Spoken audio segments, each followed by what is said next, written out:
Lorong kos ini bukan tempat biasa. Setiap malam ada yang lewat, tapi nggak pernah kelihatan siapa. Berikut ceritanya, namaku Rina. Aku mahasiswa semester 4 di kota kecil yang cukup tenang. Beberapa bulan lalu, aku pindah ke sebuah rumah kos lama karena harganya murah dan dekat dengan kampus. Bangunannya tua, bercat putih kusam, dan punya lorong belakang yang selalu gelap walau siang hari. Penghuni kos dilarang lewat lorong belakang. Kata Bu Wati, pemilik kos, itu lorong buntu nggak penting, bahaya juga, banyak paku berkarat. Tapi larangan itu justru bikin penasaran. Apalagi tiap malam aku sering dengar suara langkah kaki dari arah sana. Padahal nggak ada siapa-siapa tinggal di kamar belakang. Suatu malam listrik mati, semua gelap. Aku keluar kamar dengan senter HP, mau cari Bu Wati, tapi dia nggak di tempat. Lorong depan gelap gulita. Dan entah kenapa, aku malah jalan ke arah belakang. Langkahku pelan. Lantai kayu berderit di setiap pijakan. Angin dingin seperti menyambut dari lorong belakang yang gelap. Aku menyorot senter ke ujung lorong dan aku melihat sesuatu. Pas tentu ada seorang perempuan berdiri memunggungiku. Rambutnya panjang acak-acakan, bajunya lusuh, seperti basah.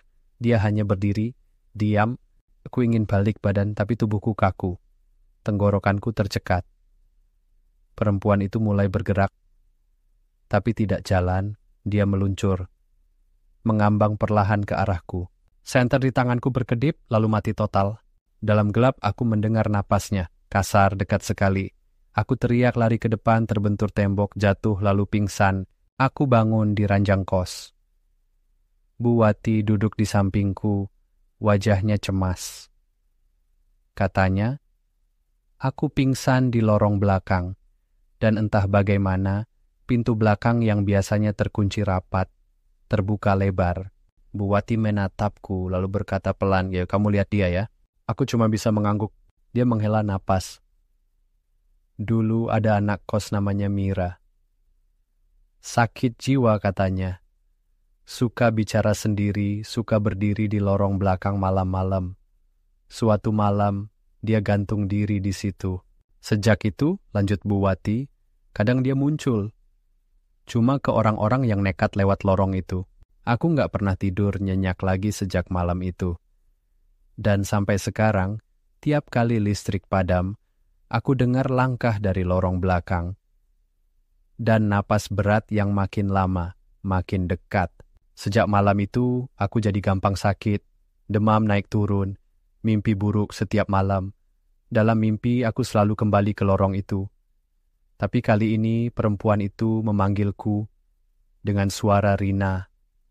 Suaraku sendiri. Aku coba cerita ke teman kampus, tapi mereka pikir aku stres karena tugas. Bahkan Bu Wati menyarankan aku pulang sementara ke rumah orang tua. Tapi saat aku mulai beres-beres, terjadi sesuatu.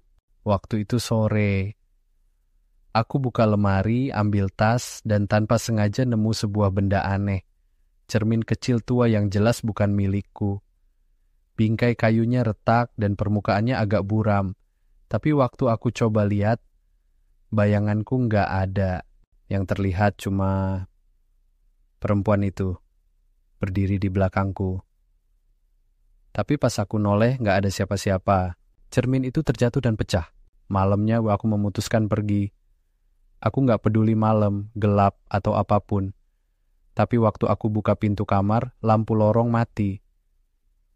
Dan dari ujung lorong belakang, terdengar suara berbisik. Jangan pergi.